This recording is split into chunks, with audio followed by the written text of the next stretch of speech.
बालक जब पैदा होता है क्यों रोता है? सुनिए ध्यान से, आनंद के लिए रोता है।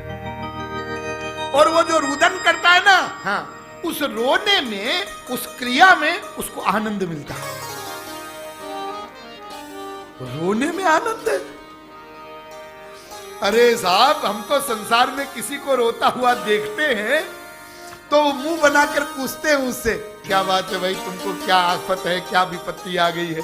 और जब किसी को हंसते हुए देखते हैं तब हम समझते हैं कि इसको आनंद मिल रहा है। तब पूछते हैं, अरे भाई क्या बात है, आज तो बहुत हंस रहे हो, कोई लॉटरी वॉटरी लगी है क्या? ये हमारा ज्ञान है। हम समझते हैं रोने में दुख मिलता है, हंसने में आनंद मिलता है उल्टा।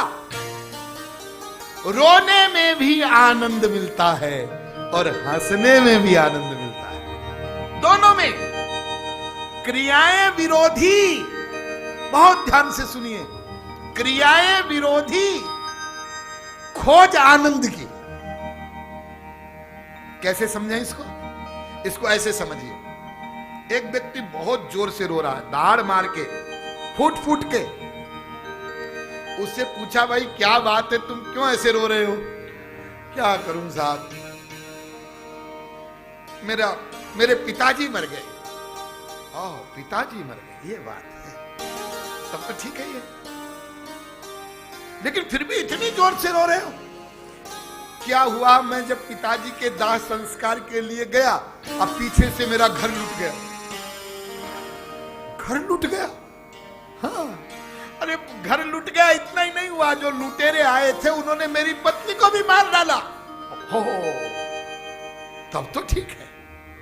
लेकिन एक बात बताओ, तुम्हारे पिताजी मर गए, हाँ, उससे तुमको दुख मिल रहा है? हाँ हाँ। तुम्हारा घर लूट गया, उसका भी दुख मिल रहा है? हाँ हाँ।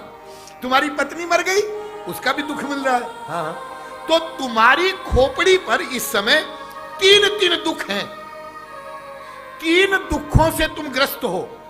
हाँ, तो ये रोने वाला चौथा दुख क्यों मोल ले रहे हो?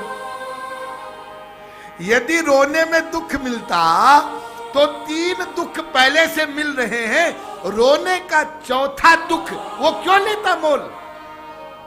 रो क्यों रहे हो? तब वो कहता है, जी मुझे रोने दो, रोकर कम से कम जी तो हल्का कर लेने दो। ये जी हल्का करने का क्या मतलब है?